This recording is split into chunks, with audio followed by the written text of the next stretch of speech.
Assalamualaikum warahmatullahi wabarakatuh. Sebelumnya izinkan saya memperkenalkan diri. Nama saya Muhammad Yani Wildan dari kelas 11 TJKT 2, asal sekolah dari SMKN 1 Purwakarta di bidang teknik jaringan komputer dan telekomunikasi. Dan sekarang saya akan membuat video tentang network fundamental. Oke teman-teman, kita sekarang akan membahas network fundamental. Oke, kita mulai ya. Oke, apa itu jaringan komputer? Jadi, jaringan komputer adalah suatu sistem yang menghubungkan dua komputer atau lebih untuk bisa saling berkomunikasi dan bertukar data. Untuk jaringan komputer ini kita bisa menghubungkannya dengan kabel ataupun nirkabel. Jika menggunakan kabel, contohnya kita menggunakan kabel RJ45 atau UTP. Dan untuk nirkabel kita bisa menghubungkannya dengan contohnya WiFi.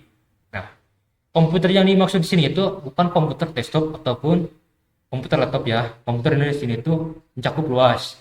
Seperti contohnya HP ataupun perangkat konsol dan sejenisnya yang bisa menginput, memproses dan mengoutput data. Oke.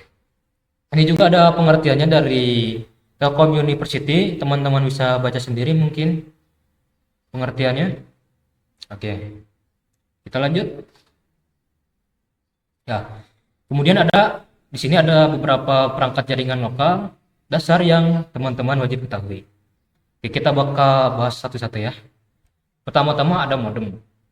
Jadi, apa itu modem? Modem di sini berfungsi um,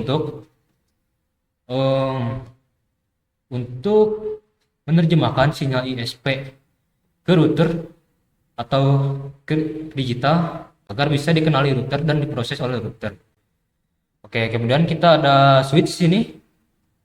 Oke, switch ini fungsinya apa? Jadi switch ini fungsinya untuk menghubungkan beberapa perangkat seperti laptop ataupun komputer agar bisa saling berkomunikasi di jaringan lokal atau local area network. Kemudian ada router. Oke, router ini fungsinya apa? Router berfungsi untuk menghubungkan local area network LAN ke wide area network atau internet. Jadi fungsi router ini sebagai gerbang untuk menghubungkan LAN ke WAN. Kemudian ada access point. Nah, access point ini berfungsi untuk mengubah sinyal digital ke analog. Jadi misalkan kalau teman-teman ingin menghubungkan perangkat lain tetapi tidak memakai kabel, bisa pakai access point. Jadi access point ini sistemnya nirkabel. Kemudian ada NIC. NIC ini fungsinya untuk menyediakan port RJ45 di desktop. Jadi kalau misalkan komputer teman-teman itu gak ada port LAN-nya, bisa menggunakan NIC agar bisa terhubung. Oke, kemudian juga ada RJ45. RJ45 ini bisa digunakan untuk menghubungkan perangkat-perangkat jaringan LAN. Bisa menghubungkan modem ke switch ke access point dan sebagainya. Oke, selain RJ45 juga ada kabel fiber optik dan koaksial. Tapi mungkin kita akan membahas RJ45 pada video kali ini. Oh ya, selain kabel juga kita ada nirkabel. Ya, contohnya nirkabel itu WiFi. Jadi kita tidak pakai kabel. Oke. Kemudian kita akan mempraktekkan cara membuat local area network di Cisco Packet Tracer. Oh iya. Untuk yang teman-teman yang belum tahu apa itu Cisco Packet Tracer, Cisco Packet Tracer itu adalah sebuah aplikasi untuk simulasikan bagaimana cara jaringan komputer bekerja dan membuat topologi jaringan. Untuk link menginstal Cisco Packet Tracer mungkin saya akan beri di deskripsi video bawah. Oke. Mungkin ya, kita akan masuk ke video cara membuat jaringan lokal di Cisco Packet Tracer. Oke, let's go. Oke teman-teman, jika teman-teman sudah menginstal Cisco-nya, akan masuk ke menu utama seperti ini. Jadi mungkin kita akan bahas sedikit juga tentang Cisco. Jadi di Cisco ini ada dua mode, itu mode logical sama mode fisikal. Bedanya apa? Oke. Kalau mode fisikal itu simulasinya bakal realistis seperti ini. Teman-teman bisa lihat skalanya. Ini misalkan kita buat jaringan di kota. Ini di rumah. Teman-teman bisa lihat.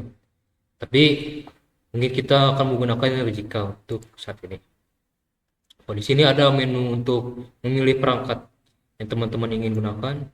Lumayan lengkap juga, ada PC, ada server, kemudian juga ada switch. Teman-teman bisa menyesuaikan sesuai keinginan teman-teman. Oke, sekarang kita akan membuat jaringan lokal di Cisco Packet Tracer. Oke, jadi yang kita harus siapkan itu pertama-tama switch. Kita siapkan satu switch, kita pilih yang PT. Kemudian teman-teman siapkan 2 PC atau lebih. Kita akan menggunakan 3 PC, oke? Kita akan menggunakan 3 PC. Tujuan sekarang ini kita akan membuat bagaimana caranya agar ketiga PC ini bisa saling terhubung satu sama dengan lain. Oke. Untuk menghubungkan PC ini kita menggunakan kabel LAN straight. Oke, yang ketukar sama yang cross. Kita menggunakan cross kalau kita ingin menggunakan ke PC-nya langsung. Tapi kan kita ke switch kali ini. Kita hubungkan satu-satu.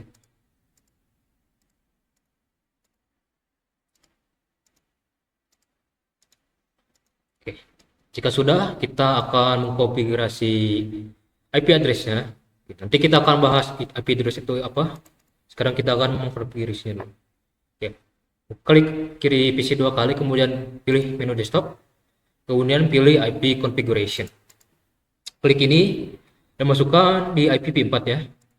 IPv4 192.168 titik ininya bebas teman-teman ubah, kemudian titik 1.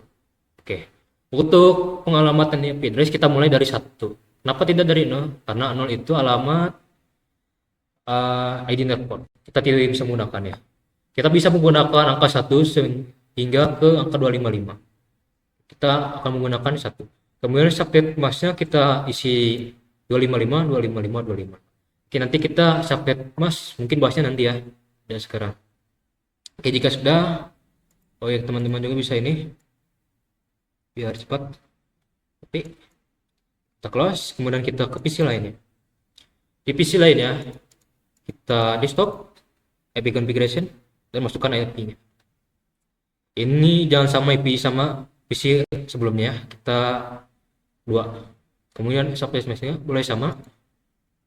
Oke, jika sudah close, kemudian di selanjutnya juga kasih desktop. Jadi ini kita kasih 3 sama-sama dan close. Nah, jika sudah, ya kita kasih nama juga mungkin ya. Kasih nama. Ini 1, ini 2, dan ini 3. Oke. Oke, bagaimana cara mengetes atau mengetahui apakah PC ini sudah saling terhubung atau tidak? Ya teman-teman, cara mengeceknya di Cisco ini ada 2 cara. Yang cara pertama, bentar. Teman-teman bisa memilih read time. Teman-teman bisa memilih yang bentuk amplop ini, kemudian klik. Nah, jika bacanya suspectful di kanan bawah teman-teman, artinya komputer sudah terhubung dengan komputer lainnya. Atau cara kedua, teman-teman bisa masuk ke PC apapun bebas, kemudian pilih command prompt. Nah, cara ceknya gimana? Oke, jadi rumusnya itu ping, kemudian isi dengan alamat komputer yang ingin dites. Kita mungkin tes ke komputer 2 ya, yang alamatnya akhirannya 3.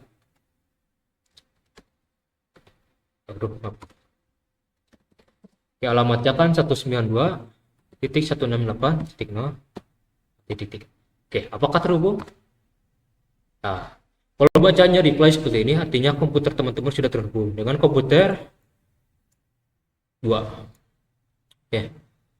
Kemudian kita cek juga ke komputer satunya lagi.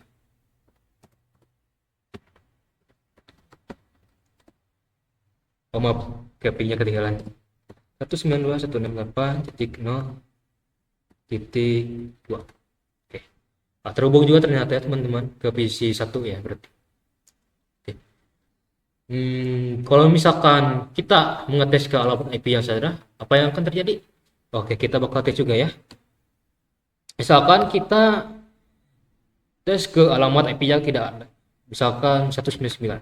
apa yang akan terjadi? Oke, yang akan terjadi itu dia akan diam dan lalu request timeout. Oke, jaringan lokal sudah selesai di Siko Packet Tracer tutorial. Dan sekarang kita akan bahas bagaimana cara kerja jaringan ini. Oke, let's go. Oke teman-teman, kita akan membahas cara kerja jaringan komputer LAN yang kita buat tadi. Teman-teman di sini bisa lihat ada rumah ya, ada jalan, ada kantor pos. Oke, kita bahas. Nah, ini rumah mengibaratkan komputer.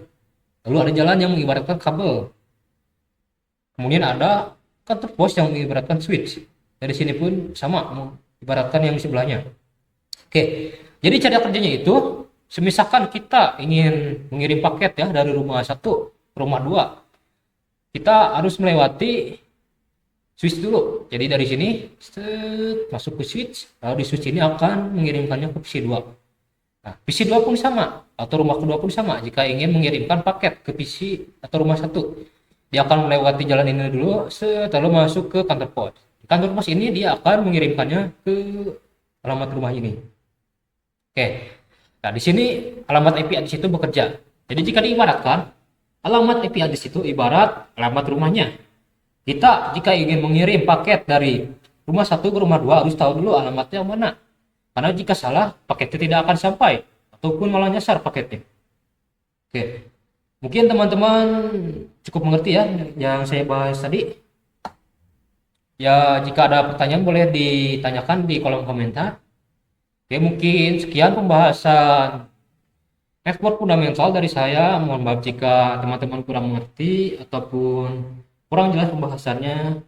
Bisa komen di kolom komentar. Sekian dari saya. Wassalamualaikum warahmatullahi wabarakatuh. See you in the next video.